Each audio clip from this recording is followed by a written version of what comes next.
What are your thoughts on having a new job like this? A new job? Yeah.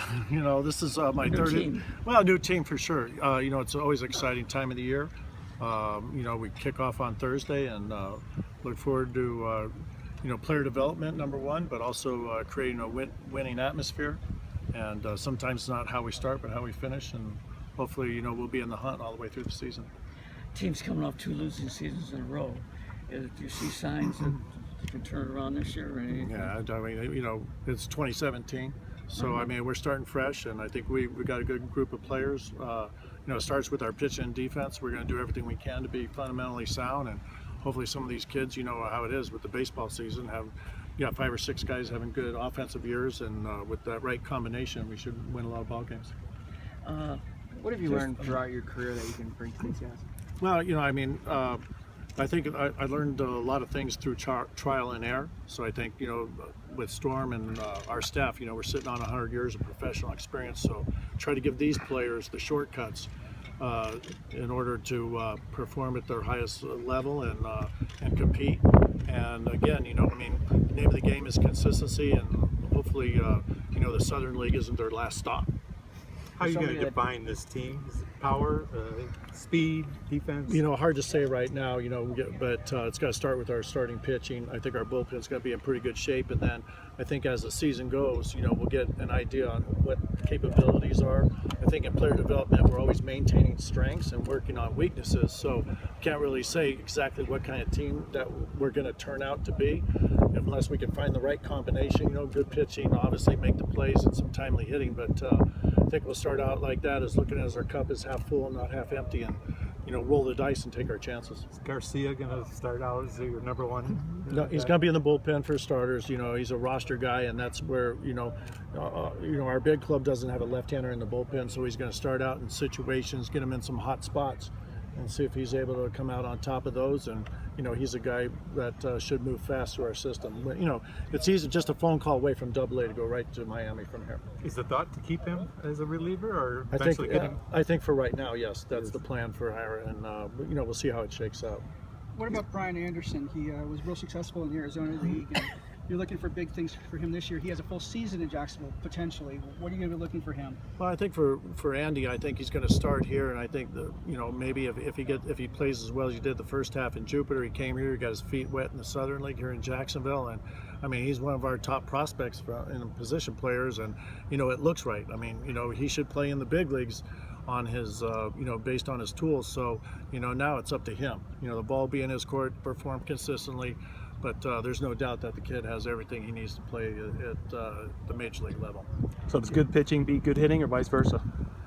On any given day, I take pitching, that's for sure. But it's that old adage, with the momentum in baseball, you're as good as your starting pitcher the next day. But I like how our club is, in the beginning stages, and like I said, without any games to be played, we'll see how it shakes out.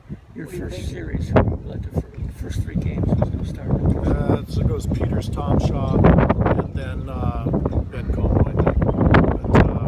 But those guys are all tuned up and ready to go. So when we circle back here for the home opener on the 12th, Dylan Peters should have the ball.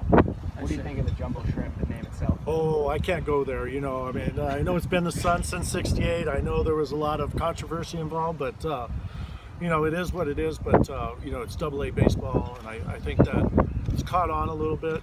If you look at all the slogans, so to say, Crustacean Nation, Shrimping Ain't Easy, all that stuff. But I think it'll catch on.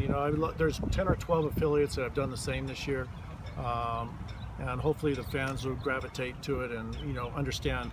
Hey, it's a logo. It doesn't have anything to do with our style of play. But one thing we're going to do is play, give it our best shot each and every night on the field. Do you tell people that you're manager of the Jumbo Shrimp, do they know what that is, or do you have to explain that? I got to break that down quite a bit. But I don't know. I've heard some, I'm the King Brine. There's a lot of things going on with that. But we'll play right through it. And like I said, it's for people that are involved in baseball, it's pretty self-explanatory, especially with a lot of affiliates changing, I guess, their logo, slogan, mascots, whatever you want to call it. But yeah, if it's somebody that doesn't really follow baseball, it takes a little while to break it down to explain it. How do you think Nola is adjusting to the change to catcher? It's pretty green, but like the beginning stages, you know, he got a lot of compliments being in Major League camp. There's a lot of work to be done there. You know, obviously he's receiving well. He's throwing the ball pretty good, blocking. Calling the game's going to take a little time. But here's a guy that showed enough that we added him to the 40-man roster, and he's going to catch the majority of the time here, you know, this summer. How was it decided to have him be catcher? You know, that came to fruition in the fall league. You know, he's got a high baseball IQ. He's got a lot of instincts on the field. I think that he might maybe reached a ceiling as far as playing positions in the middle of the diamond or even on the corners. But I thought, you know, he had enough skill set to become a catcher. It's not for everybody, the tools of ignorance, so to say. But, you know, it's an opportunity for the kid maybe to get to the big leagues. So he's on a 40-man roster? That is correct. For somebody that doesn't know you, what would you say your philosophy is?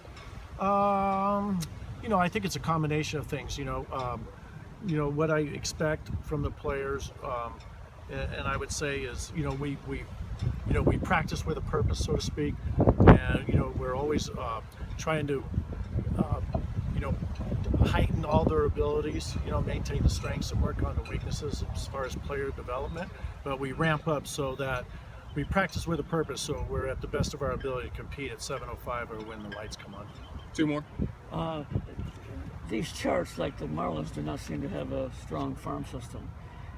Do you agree with that, or does it make your job more difficult, or how do you see that? No, I don't think so. I mean, there's been a big emphasis put on pitching the last 7 to 8 years in every organization. I think we've got a lot of big arms, and I think everybody's kind of searching for better position players or hitters. But, you know, with that big emphasis we put on pitching, I think that's moved faster through the systems. I mean, if you look at every even major league team, every time that bullpen door swings open, everybody's throwing 95. So, you know, velos are up, you know, the size of the guys are up, and, you know, I mean, that's just, it is what it is, you know, but if we just, you know, throw strikes and catch the ball, you know, I mean, we should be okay. Do you find this a hard job? I mean, they tell you who to play, where to play them. I mean, it's like you don't have a lot of autonomy to sit right. Yeah, I mean, all managers don't do that. Difficulty to overcome. No, not really. You know, I mean, it is what it is. I mean, we got to make it better if that's where they feel they have an opportunity to play at the major league level as part of player development. So sometimes we got to bite the bullet. It's not necessarily about wins and losses down here. I mean, we got pitch counts involved with pitchers. You know, sometimes they're 4 2/3, and they got an opportunity maybe to get a win, but if they reach a pitch count, I'm going to have to go out there and get them anyway.